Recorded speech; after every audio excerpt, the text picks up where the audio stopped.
Okay, bismillahirrahmanirrahim. Assalamualaikum warahmatullahi wabarakatuh dan salam sejahtera cikgu ucapkan buat semua. Baik, hari ini kita akan belajar tentang kemahiran mencegah dan mengurangkan faktor risiko penyakit dalam kehidupan seharian. Okey, iaitu bagi tajuk sayangi diri. Kita kena sayang diri kita. Okey, baik. Jadi, kita nak tengok ada beberapa penyakit yang kita akan belajar. Okey, penyakit yang kita akan belajar. Okey, tapi sebelum tu, okey, kita nak tengok ada berapa penyakit. Yang pertama ialah sakit jantung, yang kedua asma, yang ketiga penyakit buah pinggang dan yang keempat ialah diabetes. Apa tu diabetes? Jadi kita tengok. Okey, baik. So, sekarang ini kita terus pergi kepada penyakit yang pertama. Okey, untuk makluman kamu, penyakit-penyakit yang akan kita bincangkan ini ialah semuanya tidak berjangkit. Maksudnya dia tak menyakit apa-apa. Cuma dia ada beberapa perkara. Yang pertama, penyakit ini boleh dapat melalui faktor keturunan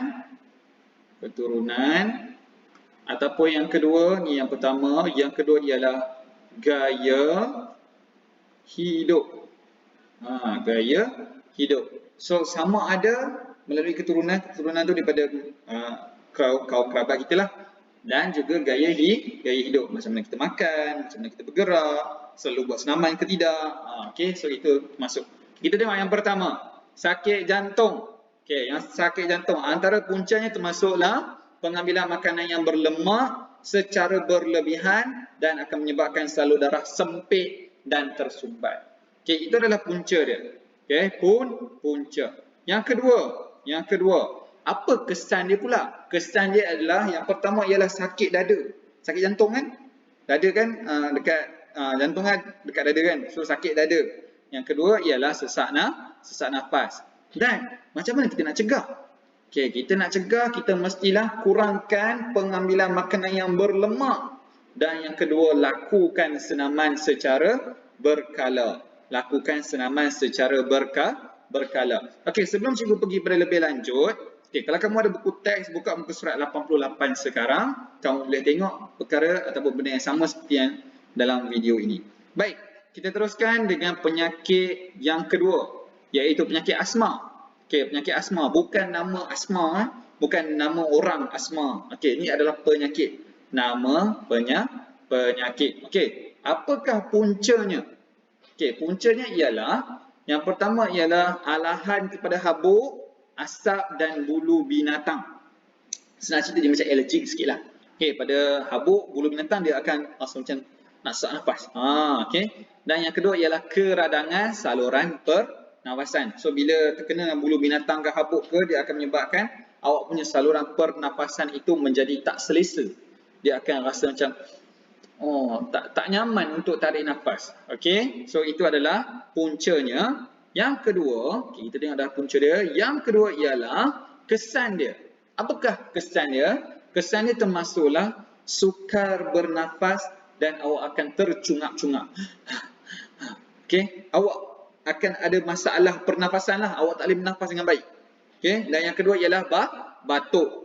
So, bila awak tercungap-cungap dengan batuk lagi, so memang akan berasa sangat tidak selesa. Okey, baik. Kita teruskan. Yang ketiga pula ialah apa? Macam mana kita nak cegah daripada penyakit ini? Okey, untuk kita cegah daripada penyakit ini ialah kita perlu sentiasa elak berada di kawasan yang berasap dan berhabuk. Sebab apa? Sebab habuk dan asap ni kalau dia masuk dalam badan, kini awak jadi tak selesa lah. Dan yang kedua ialah menjaga kebersihan diri. Wajib jaga kebersihan diri di mana sahaja kita berada. Okey, baik. Seterusnya, yang ketiga, penyakit buah pinggang.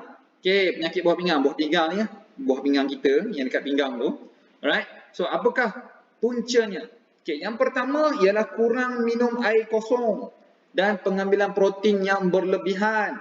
So, kalau awak kurang minum air kosong, memang air kurang dalam badan, tak bagus.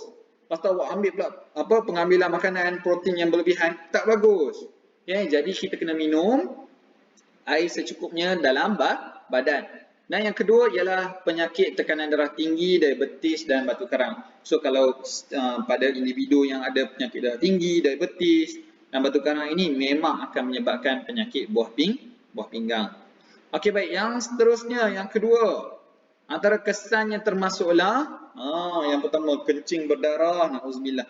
Yang kedua, sakit pada bahagian pinggang, kemerosotan berat badan, kulit kering, mudah letih. Okey, so ini tak baguslah. Okey, awak akan berasa sangat-sangat lesu, kulit awak kering, awak hilang berat badan, awak jadi kurus. So perkara tersebut kita mesti elakkan. Jadi nak elakkan macam mana? So kita kena cegah. Cara nak cegah dia ialah yang pertama, mesti minum air kosong sekurang-kurangnya 2 liter sehari. 2 liter ni banyak mana? Okey, 2 liter ni contoh awak ambil satu botol air mineral yang besar tu, 1.5 liter. Lepas tu awak ambil satu lagi botol yang kecil, 500 ml. Awak gabungkan dua-dua tu, jadilah 2 liter. Okay? So kalau awak nak minum kat rumah pun tak ada masalah lah. Kalau awak rasa macam, cikgu saya nak sukat lah. Kalau nak sukat, awak gunalah botol, 2 botol tu. So mudah. Kalau nak kira guna gelas pun boleh. Contoh orang kata 8 gelas sehari. Boleh, tak ada masalah. Cuma pastikan 8 gelas tu bukanlah 8 gelas yang kecil, no, ataupun 8 gelas yang besar sangat, terpulang lah.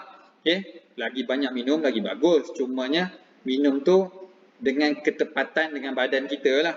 Okay? Baik, yang kedua ialah kurangkan pengambilan protein. Kurangkan pengambilan protein yang berlebihan, bahaya. Dan yang kedua ialah, bukan tak boleh ambil protein. Maksudnya makanan protein ayam ke apa ke boleh. Cuma jangan terlalu berlebihan. Kita mesti bersederhana. Sebab kata dalam agama kita, wasatiyah. Gitu. Alright, so yang ketiga ialah bersenam. Kita kena buat senaman. Tepat-tepat waktu-waktu COVID ni duduk kat rumah, kena buat senaman. Geraklah sikit. Geraklah kiri, kanan, depan, belakang. Putar-putar jari. Lagu macam-macam kan. Buka TikTok sekarang. Cikgu buka TikTok. Tak ada. Kita nak cari semangat untuk kita buat senaman. So kita bolehlah buat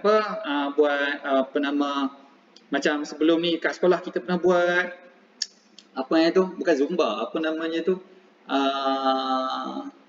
dance tu, lupalah cikgu. Okay, so aktiviti senaman ini bagus. Okay, bagus untuk apa? Bagus untuk kita buat pergerakan lah. So pergerakan itu dapat membentuk kita untuk untuk adakan ataupun untuk kita jaga kesihatan diri. Okay, baik. Right, seterusnya yang keempat. Okay, yang keempat seterusnya ialah diabetes. Apa benda diabetes ni tu? Okay, diabetes ni senang cerita ialah kencing manis. Okay, kencing manis. Punca dia daripada mana? Kita tengok punca dia.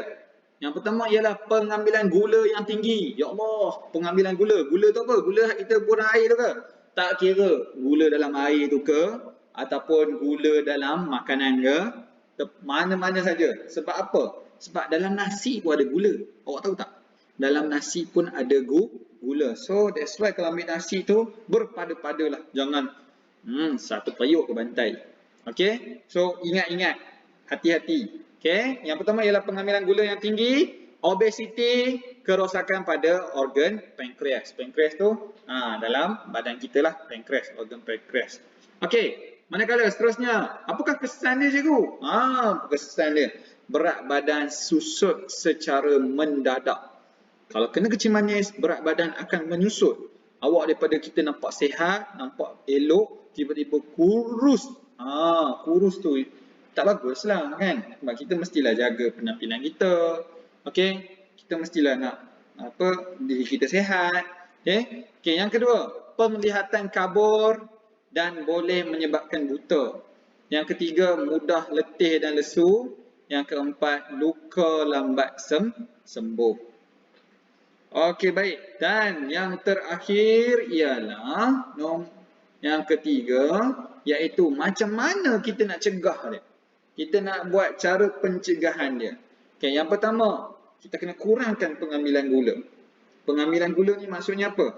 Minum air manis, okay, makan banyak. Lagi apa lagi? Ambil benda-benda makanan ringan kan. Makanan contoh macam fast food. Contoh macam apa? KFC lah, apa McD lah, apa benda lah, Slurpee lah. Nah, apa lagi? Boleh sebenarnya. Tak ada masalah. Cuma kita kena kawal. Okay, jangan terlalu banyak. Okay, berpada-pada. Alright. Yang kedua ialah lakukan senaman secara berkala. Ini penting. Okay, ini penting. Tambah-tambah kita dalam waktu PKP ni tak bergerak mana, duduk kat rumah, cik makan tidur. Jangan. Okay, makan, buat aktiviti sikit, bergerak sedikit, tak kisahlah buat aktiviti rumah ke, awak bersenam betul ke, jogging kat kawasan yang dibenarkan, kawasan rumah. Okay, lepas tu nak buat aktiviti fizikal lah, yang simple-simple je. Okay, supaya body awak bergerak. Okay, dan yang ketiga ialah amalkan pemakanan seimbang. Amalkan pemakanan seimbang. Contohnya macam dalam TV dia selalu kata, suku-suku separuh. Okay, ni pinggan awak. Okay, ni portion lauk, ni sayur, ni lauk, ni nasi kan. Separuh je. Penuh semua macam makan kedai mamak kan. Kedai mamak. Ni kasih nasi tambah satu. Itu kuat campur. Masuk lagi dengan sayur lah, pumpang. Penuh berbukit. Right? Janganlah. Okay? Janganlah. Kiranya ambil tu secara seimbang. Okay, baik. So, ini sahaja untuk kelas kita hari ini. So, kita dah bincangkan tentang penyakit diabetes, buah pinggang, asma dan sakit jantung. Baik, so untuk kelas hari ini, cikgu akan sediakan quizzes dalam yang akan cikgu berikan link dia dalam Google Classroom. Cikgu harap semua boleh laksanakan quizzes tersebut. Cikgu harap sangat-sangat boleh laksanakan sebab yalah, cikgu kena buat penilaian walaupun kita cuti dekat rumah kan.